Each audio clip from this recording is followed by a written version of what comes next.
নবীজি বলছে যদি কেউ ক্ষমা চাওয়ার পরে কোনো কেউ যদি ক্ষমা না করে,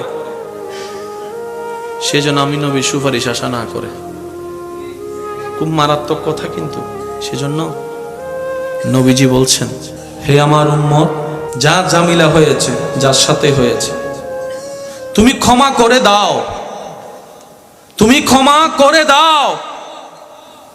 সে ক্ষমা চাক না চাক, তুমি মাফ করে দাও। তুমি যদি মাফ করলে তোমার ইজ্জতের কমতি হয়, আমি মুস্তাফা থেকে হাসরের ময়দানে তোমার ইজ্জত বুঝে নিও। বিশ্বাস করেন, প্রতিশোধের যতটুকু শান্তি, তার চাইতে বড় শান্তি হচ্ছে মাফ করে দেওয়া। আমাকেও বলার দরকার নাই, কাউকে শোনানোর দরকার নাই।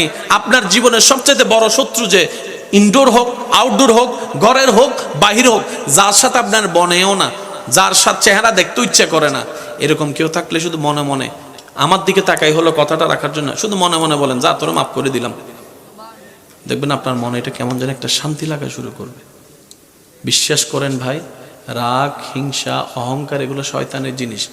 এগুলো নিয়ে কেউ শান্তিতে থাকতে পারে নাই, পারবেও না।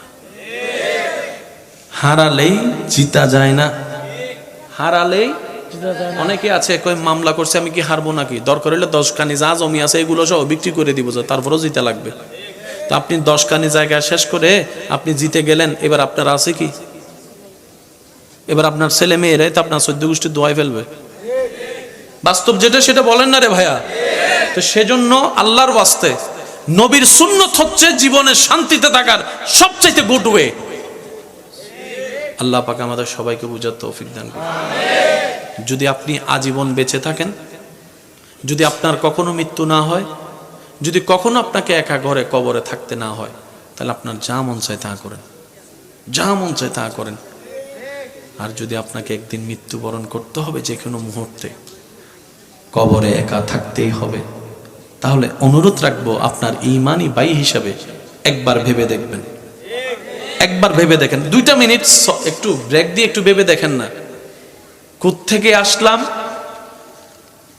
কে পাঠালো, কোথায় যাব, কি উত্তর দিব? আপনার সমস্ত প্রশ্নের উত্তর